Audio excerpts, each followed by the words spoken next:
Hi there, it's Bruce Wallace from Dundee and Victoria Chess Club in Bonnie, Scotland, and I've chosen another game from Garry Kasparov's book on the first four world champions. And this is a game by Alexander Alekhine against NN. And if the opponent is NN, it means basically the game could be a composition. But Kasparov writes about this game. He says, "It's one of the mysteries of chess history. A legendary game, either in fact played or thought up by the future world champion, but in any case it is a wonderful demonstration of Alekhine's impetuous, boundless imagination, and it's absolutely fantastic." So let's get going. It was played in Moscow, ostensibly, in 1915, and Alekhine kicked off with e4. Black replied e6, so we've got a French defence. d4, d5, knight c3, knight f6, bishop g5, bishop b4, and this is the McCutcheon counter-attack, I believe. e5, h6, and Alekhine takes the knight. Black takes the bishop, pawn takes g7, rook behind the pawn, and Alekhine now plays h4, threatening to create a passed pawn. Black must really take. Queen g4, threatening to take the pawn with the rook now. Bishop e7, protecting the pawn, and now a fantastic move by Alekhine. g3, threatening to create a passed pawn, and the pawn can't take on g3 because it would be rook h8 with disastrous results. c5, counter-attacking. g takes h4, c takes d, and now an outrageous move from Alekhine here. h5, giving up the knight on c3, and then h6, these pawns becoming monsters here. c takes b2, rook b1, queen a5 check, king e2, and have you ever seen a position like this in a French defence? Black now takes the pawn on a2. Kasparov, though, has examined this position and has discovered an absolutely outrageous defence for black. Now I'll pause the video. I mean, I would never see this, and a lot of players wouldn't even think about it. Pause the video and see if you can see it. It is bishop f8, double exclamation mark. Now this is an incredible move. What if, for example, g takes the bishop? Well, it's just rook takes, and black has won material. It's still a dangerous position.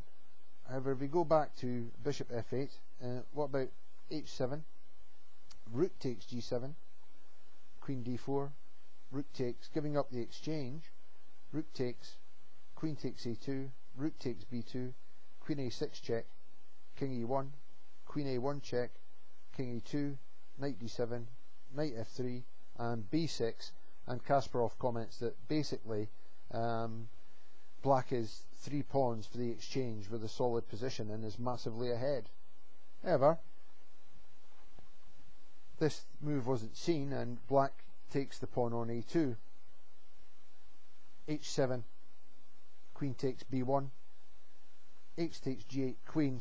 So now Alekhine has 2 queens, and there's 3 queens on the board. King d7,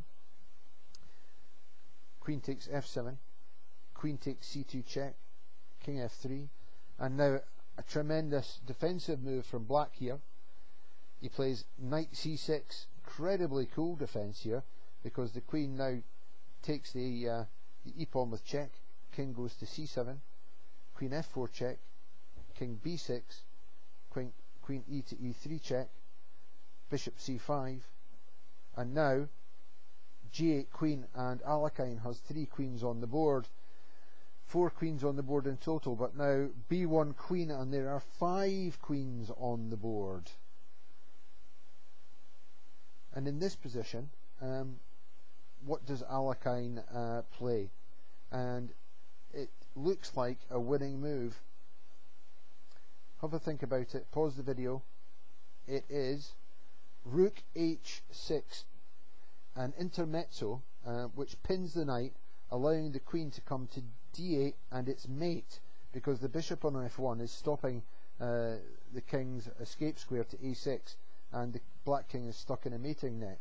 And there's different moves that black can play here, but in the game it's bishop takes e3, and then you have queen d8 check, queen d8 check, sorry, king c5,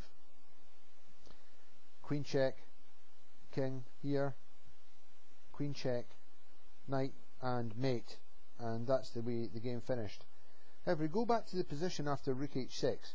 This position has been analysed exhaustively, and particularly by computers, but it was a human player, Jan Timman, the fabulous Dutch master, who found the incredible and outrageous defensive move to save black.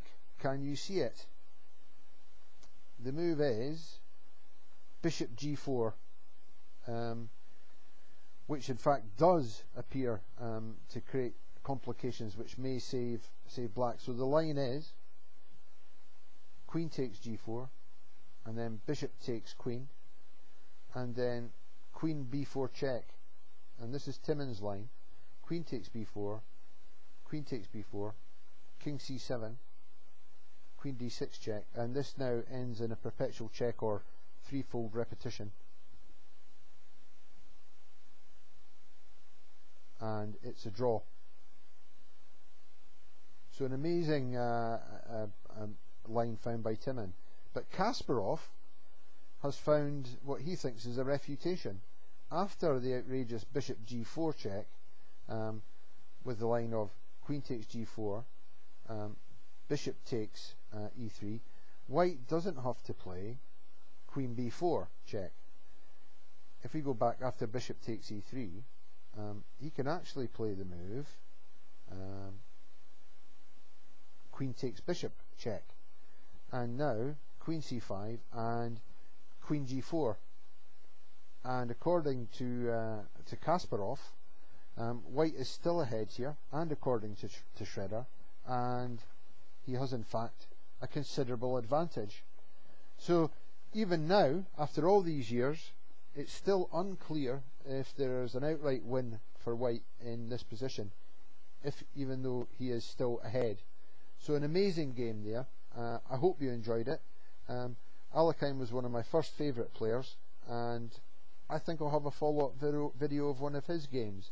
See you soon.